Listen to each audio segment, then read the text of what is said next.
Hello pen lovers. Today we're unboxing and taking a look at the most expensive pen I've bought so far. So say hello to my newly purchased Namiki, a Nippon art range called the Chinese Phoenix. Let's dive in. Let's start with a bit of background on Namiki, because understanding the brand really helps you appreciate what makes this pen special. So, Namiki is actually the luxury division of Pilot, one of Japan's most respected pen manufacturers, and Namiki is where they showcase the very best of Japanese craftsmanship. Now, within the Namiki lineup, there are several tiers.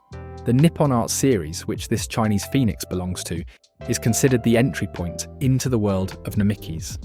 It uses a technique called flat Maki-e, where the artwork is applied with layers of lacquer and metallic powders, but without the heavy raised textures you find on higher-end models.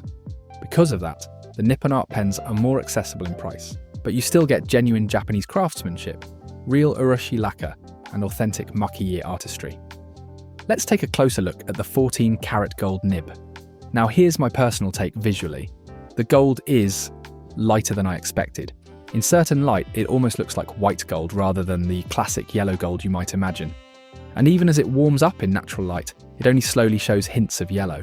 It's a bit of a shame, because that rich yellow gold would really pop against the lacquered body of the pen.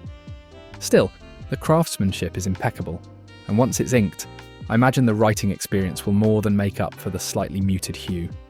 Inside the pen, the converter mechanism is just as thoughtfully designed. Namiki uses a piston-style converter that moves smoothly and draws ink cleanly. The clear chamber allows you to see exactly how much ink you have left, which is always reassuring, especially during long writing sessions. And the piston seal is tight enough to prevent leaks but not stiff, making filling straightforward and reliable every time. Another detail I really appreciate is how smoothly the barrel unscrews and screws back in. The threads feel precise and buttery, giving a subtle tactile satisfaction that complements the pen's overall luxury feel. The cap turns with an equally satisfying smoothness, letting you admire the artwork's rotation, whether you're about to put pen to paper or just finishing up.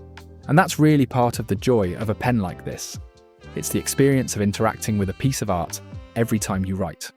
Now let's do a quick comparison to an equally expensive pen, the Montblanc lacquered. But before we do that, I want to show you all you pen lovers something I have been working on the past few months that I'm really quite proud of. I know many of you out there have pens that you truly cherish.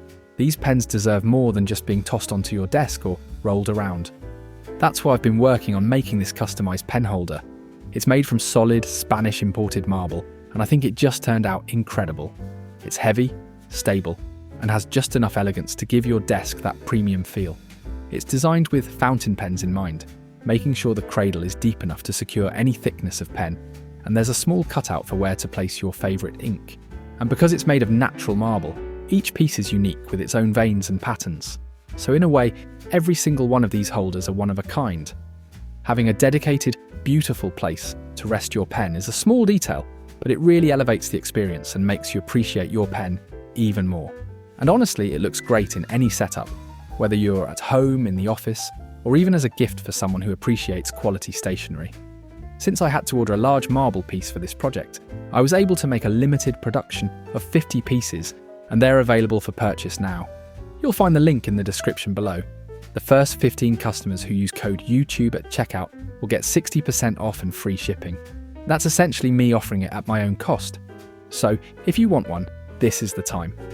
And now, back to the review. The 146 is one of my favourite everyday pens. For me, it has the perfect size and weight distribution. When compared directly with the Namiki, you can see that they share nearly identical dimensions, with only minimal differences in thickness. The body of the 146 is slightly fuller, and the post is as well. The post highlights the pen's classic design language, along with that signature trim ring that unmistakably reflects Montblanc's trademark style. It's a clean, elegant look that feels effortlessly refined, and it remains an instantly recognisable detail that has helped cement Montblanc's iconic status.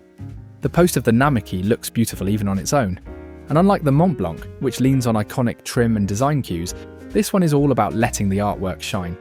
It's simple, elegant, and a perfect example of how Namiki prioritises the art itself over bold branding. The real difference is in how you experience the two different pens.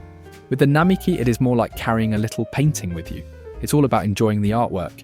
Unscrewing the Namiki lets you take in the design with every twist and turn, almost like slowly revealing a scroll.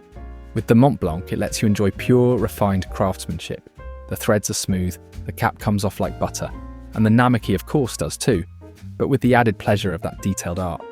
Both are equally satisfying to open and use, just in completely different ways. As for the writing experience, unfortunately, the situation was a bit complicated. I purchased it on eBay where it was listed as brand new and priced accordingly. However, it arrived without receipts or protective film, and I noticed several small details that raised concerns. There was some dried ink on the feed, and although it was not easy to see, the feed was also slightly misaligned from the centre. These issues led me to believe that the pen was not truly new, despite having paid a new pen price for it. For that reason, I decided to return it to the seller, as I did not feel fully comfortable with the purchase after discovering these problems. Fortunately, the seller accepted the return, so I'm now back on the hunt for a new pen. So overall, I think the Namiki Nippon Art Chinese Phoenix is a wonderful pen. The artwork is beautifully done, and for the price, you really get something special. It's a great entry point into the world of Namiki. That said, if you truly want to dive deeper into the brand, be warned, it's a pretty expensive road ahead, especially as you move up the lineup. These pens can get very serious, very fast. And I suppose that's it for my first YouTube video. So if you enjoyed this little review, please feel free to subscribe to the channel.